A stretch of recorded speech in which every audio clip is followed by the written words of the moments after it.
र अहिले पछिल्लो पटक चलचित्र हेर्नुहोस् त 70 करोडभन्दा बढी चलचित्रमा विदेशीले पैसा लगाएको छ। 150 करोडको मार्केट छ। कमसेकम आज डोनाल्ड ट्रम्पले तपाईँको चलचित्रको नियम ल्याइदियो नि, विदेशमा पढेको चलचित्रलाई किन भन्नु। यहाँ त विदेशी चलचित्रलाई कसरी प्रमोट गर्ने भन्ने छ। त्यो भए हुनाले सम्माननीय सभामुख महोदयज्यू, अब मैले परराष्ट्र नीतिको कुरा गरेँ। परराष्ट्र नीति पञ्चशीलताका आधारमा हुनुपर्ने हो कि घोप्टे मुन्टेका आधारमा हुनुपर्ने हो?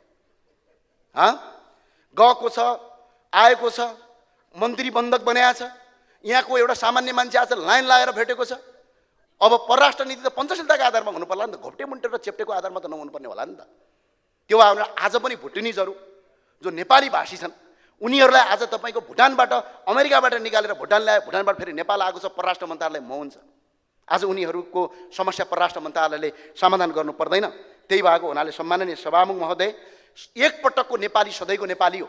तर आज के गरिरहेछ, जसका पुर्खाले हिजो यो देश बनाए, अङ्ग्रेजसँग लडेर होस्, तिब्बतसँग लडेर होस् र मुगलसँग लडेर होस्, आज तिनका सन्तानहरूलाई विदेशी बनाइएको छ। जसका पुर्खाहरू हिजो नेपालका विरुद्धमा लडे, आज तिनका सन्तानलाई नेपाली बनाइएको छ वंशजको नागरिकता त्याग गरेर। संसारका कुन देशमा छ वंशजको नागरिकतासम्म क्यान्सल गर्ने भन्ने? आज यो अवस्था सिर्जित गरेर नेपाललाई तपाईँको गैर नेपाली बनाउन पाइन्छ। त्यही भएर एकपटकको नेपाली सदाको नेपाली हुनुपर्छ। उनका पुर्खाहरूले बनाएको